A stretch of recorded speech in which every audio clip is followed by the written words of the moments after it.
häirekeskus. Teine koruks Nõmme teele kähku tuletõrje autost, sest maja põleb. Mis maja seal põleb? Käu ja linnude rist täpselt. Täiega põleb. Puumaja. Jaa, puumaja jah.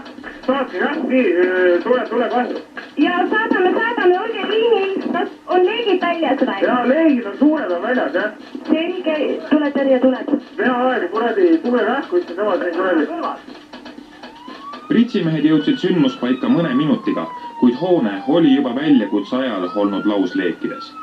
Põlengu ajal oli majas elavast 6-7 inimesest kodus 4. 2 neist olid olnud esimesel korrusel ja nemad olid tuletõrje välja kutsunud inimesed juba majast välja aidanud. 2 inimest elasid aga teisel korrusel ja põlengu ulatust vaadates olid nad sinna lõksu jäänud.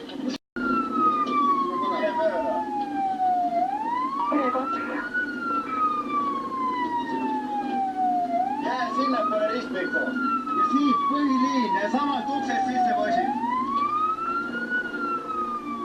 Pühapäeva hilisõhtul teatati Päästeametile, et Linnutee 13 asub puumaja on üleni leekides. 2 majaelanikku olid ise välja pääsenud, 2 inimest olid aga teise korruse tuppa tulevangi jäänud. Tuletõrjujad läksid redeliga üles suitsu ja tuld täis tuppa ning esimesena aidati alla keskealine meesterahvas. Toast leitud teadvuseta keskeas naine tõsteti aga leekide eest teise korruse karniisile, kus meedikutel tuli kohe naist elustama hakata. Samal ajal tõid päästjad üles kühvel kanderaami ning ettevaatlikult lasti kannatanu päästenööride abil maapinnale. Kiirabi viis kannatanud haiglasse.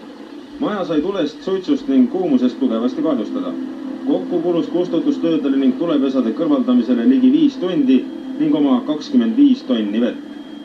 Inimesi päästmas ning maja kustutamas käisid Lilleküla, Mustamäe, Nõmme ja kesklinna tuletõrjujad, samuti Nõmme ja Lilleküla kiirabi ning Liiva ja Tondi vabatahtlikud. Mis põlengu põhjustas, on hetkel veel ebaselge.